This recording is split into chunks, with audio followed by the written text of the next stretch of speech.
Greetings and salutations, friends and gamers of all stripes. My name is GM Dave. I am the man behind the screen, and welcome back to another episode of So You Want to Be a GM. Continuing on with, now I guess it's become something of an impromptu series on how not to GM. Or basically, my series now on different types of bad GMs. So in the last video that I made, I talked about a GM who killed his player, his party's most powerful character, because that character was too powerful and he couldn't really handle it. That really kind of spurred me to thinking again about the different types of bad GMs I've known, and it reminded me of a player that I knew, a friend of mine that I knew a while back, and I never played with him, or never played in a game with him either. But another one of my friends did, a mutual friend of ours did. And this player constitutes the type of GM that, while not the most infuriating, is probably, in my opinion, the most frustrating and annoying. And I call this particular kind of GM Dr. Nope. And Dr. Nopes are the GMs and DMs out there who, when you ask if they can do something, are more likely to tell you no than yes. And the infuriating, or annoying rather, again, like I said, it's less infuriating, more annoying and frustrating thing about the Dr. Nopes is they are often also the kind of players who are going to try to find every loophole they can to bend and break the rules in a way that benefits them. As was the case with this particular player. Now, I'm not going to actually name him. We'll just, for the sake of ease, we'll call him Mr. A. And Mr. A, well, when I knew him in college. This was within my second year of college, actually, that I met him. And I met him in a short fiction writing class. A little bit of history for you guys, for myself.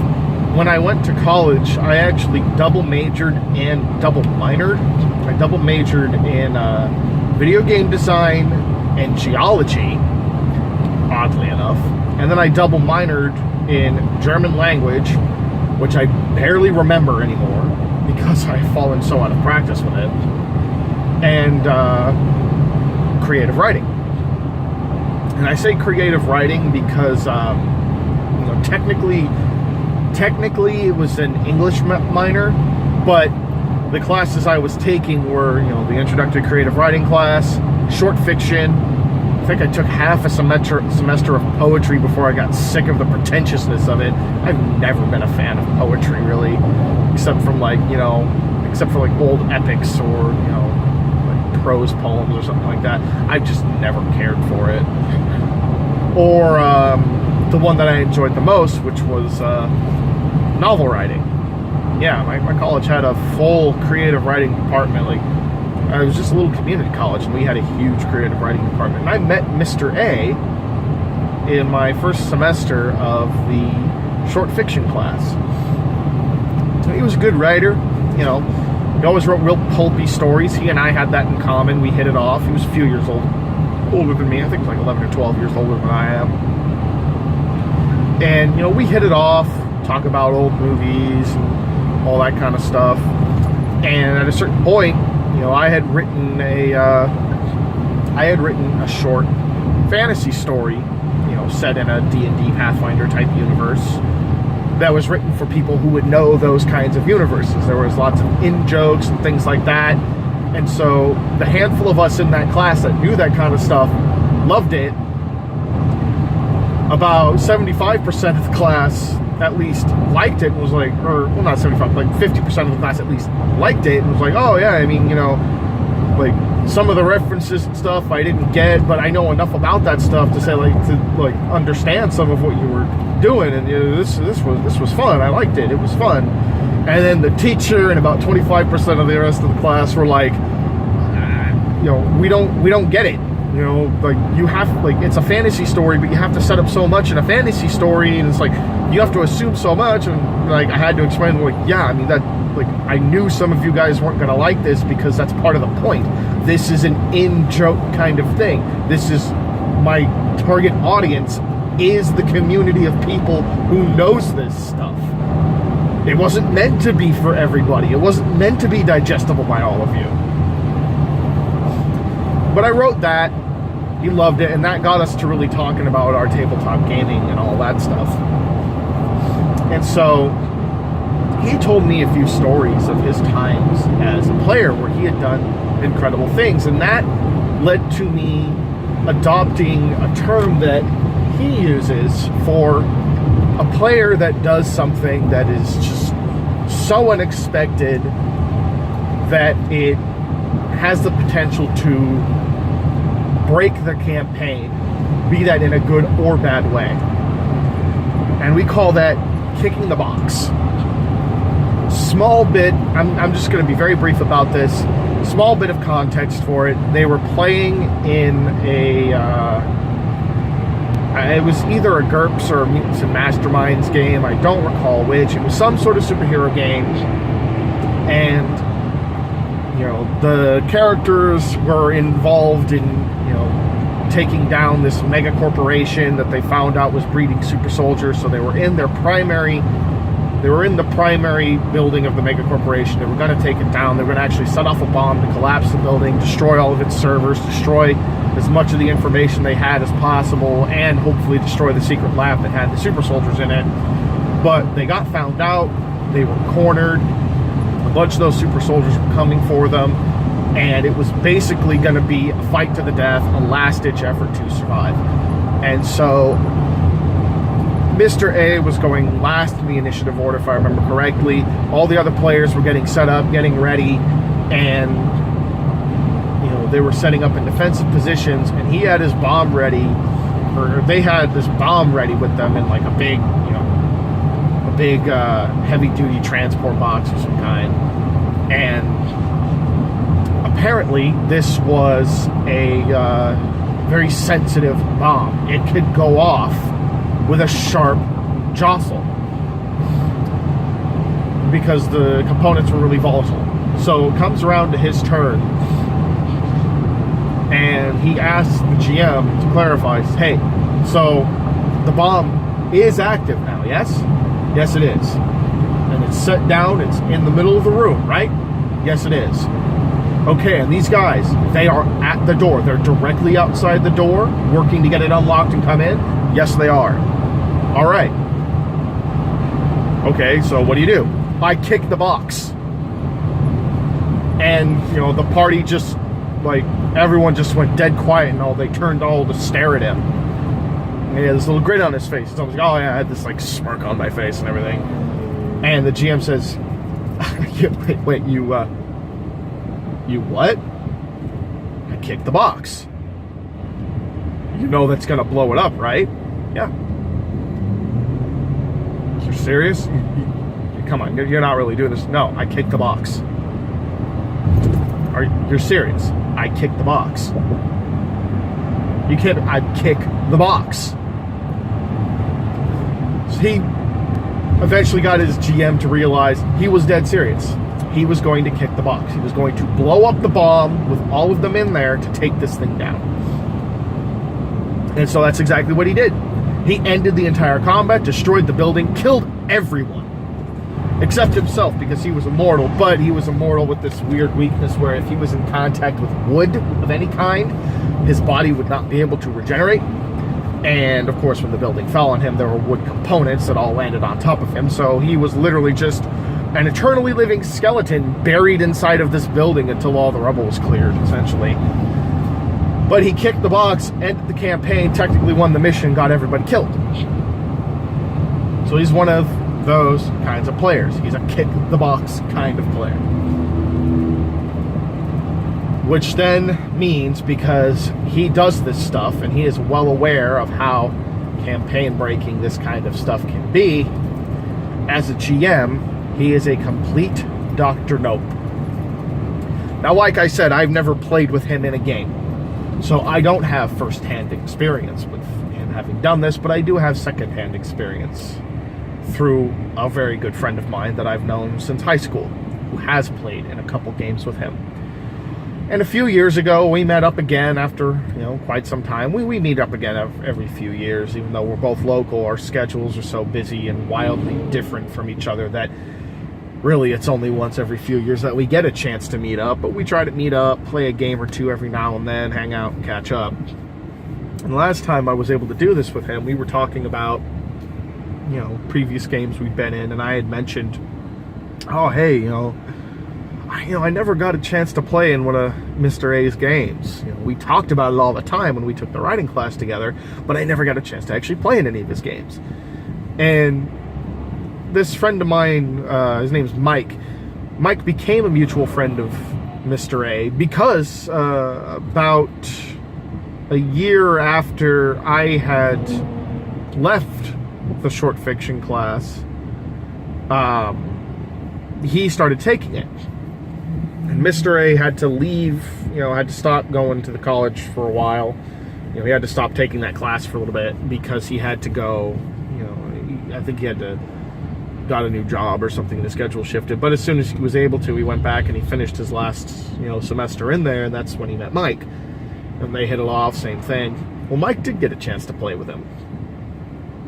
And as soon as I said, I would have liked to have played in one of his games, I figured with the kind of player he was, how creative he was, probably would have been a lot of fun, being able to, get pretty creative. And he just left oh, no, you would be so wrong.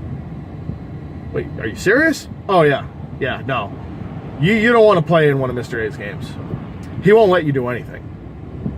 What do you mean? Oh, if you ask something, if you ask to do something that's kind of, out there, I had a character, I believe he,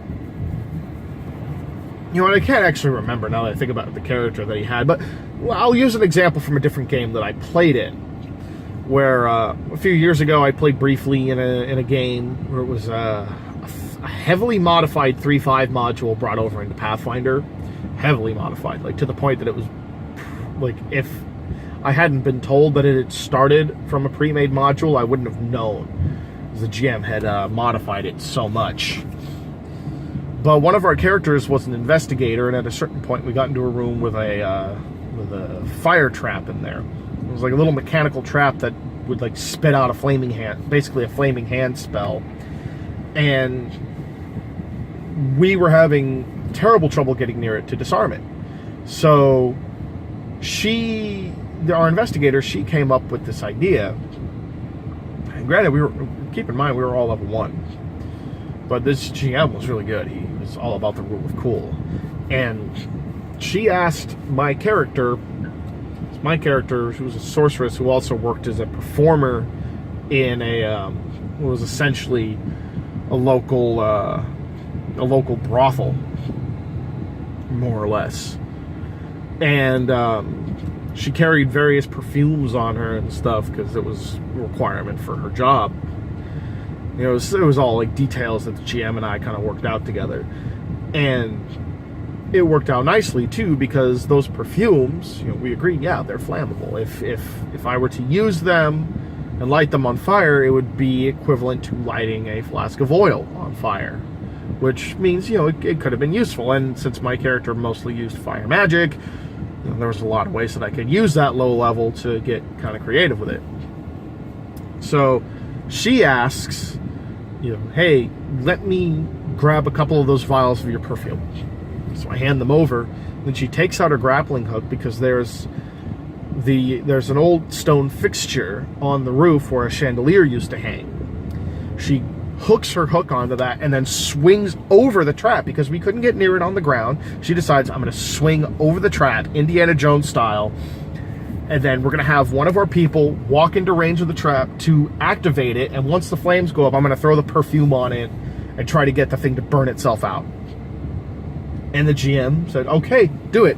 I'm going to need an athletics check, and then I'm going to need an attack roll from you if you succeed on the athletics check. And you're going to have minus whatever penalty to the attack roll because you're also swinging across and hanging on your rope. So she made her checks and she passed them and throws the perfume bottles on there. It burnt out the trap, it destroyed it, and we were able to finish exploring the room. If Mr. A had been the one GMing that, and the investigator had asked if she could do that, he would have said straight up, no, you can't do that. It's not in the rules. You can't do that. Dr. Nope. The GM that will tell you no more often than he will tell you yes. Because ultimately, Dr. Nope pretty much wants to railroad the game to run the way he wants it to. At least that's usually the case.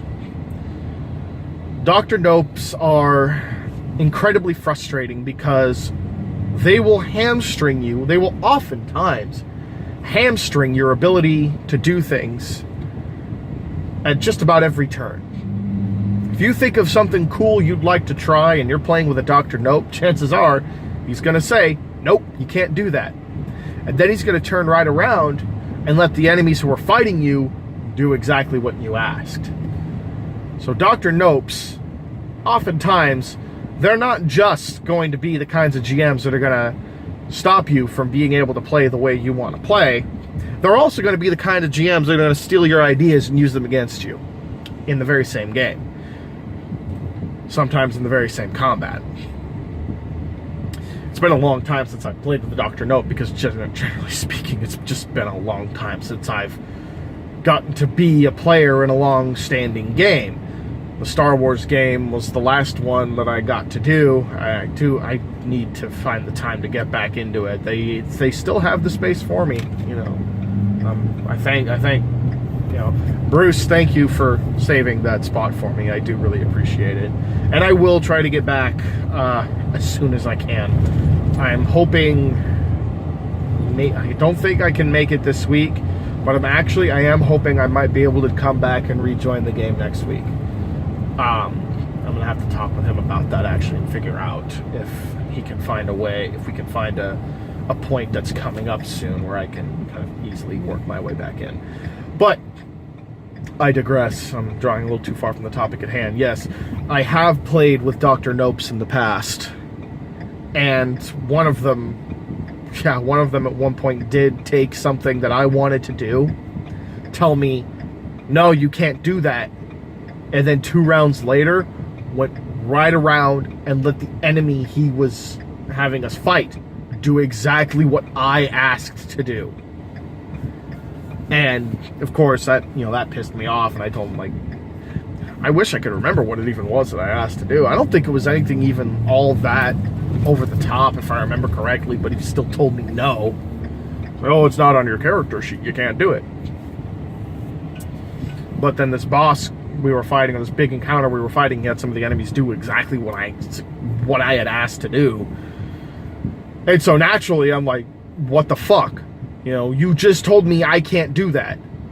But you're going to have the enemies do exactly what I just asked you to do 2 rounds ago? And he's like, well, I mean, I'm the GM, so, I can do whatever I want. And at that point, I was like, all right, fuck this. And I left the table. I'm like, all right, fine. I took my character sheet and I started walking off. So where are you going? I was like, if you're not going to be consistent in your rules, if you're going to tell me I can't do something, and then go around and do the exact thing that you just said I'm not allowed to do to me, no, fuck this. I'm not playing in your game anymore if you're going to be running it like this. Like, that's bullshit, and I'm not going to stand for it. So, yeah, long story short, Dr. Nope, a frustrating and very annoying GM to deal with, particularly because oftentimes as players, they're going to be the kind of people who are going to try to find all those loopholes and use them against their own GMs. And then, because they know how to do that, they're going to turn around and stop you from being able to ever do the same thing. It's very hypocritical. So, friends and gamers of all stripes, that's about all I've got for you for today's video. What are your thoughts on Dr. Nope. Have you encountered this kind of GM before? And if so, how did you deal with it? Generally speaking, I found that Dr. Nopes tend to be a bit stubborn in their willingness to actually take any kind of criticism or, you know, make any sort of real change. So I often do not expect them to change their ways if they do that. But I'd love to hear from you. Let me know in the comments below what your thoughts are on the Dr. Nope. If you like this video, please feel free to leave it a like. Comment below with your thoughts. Subscribe if you'd like to see more, and hit that bell notification icon for notifications. Follow me on social media, links in the description below for more frequent notifications. And if you like what I do and like to support me financially, you can find me at Patreon, also linked in the description below. And with all of that said, friends and gamers of all stripes, as usual, I am GM Dave. I am your man behind the screen, and it is my sincere hope that you roll high, roleplay well, and game on.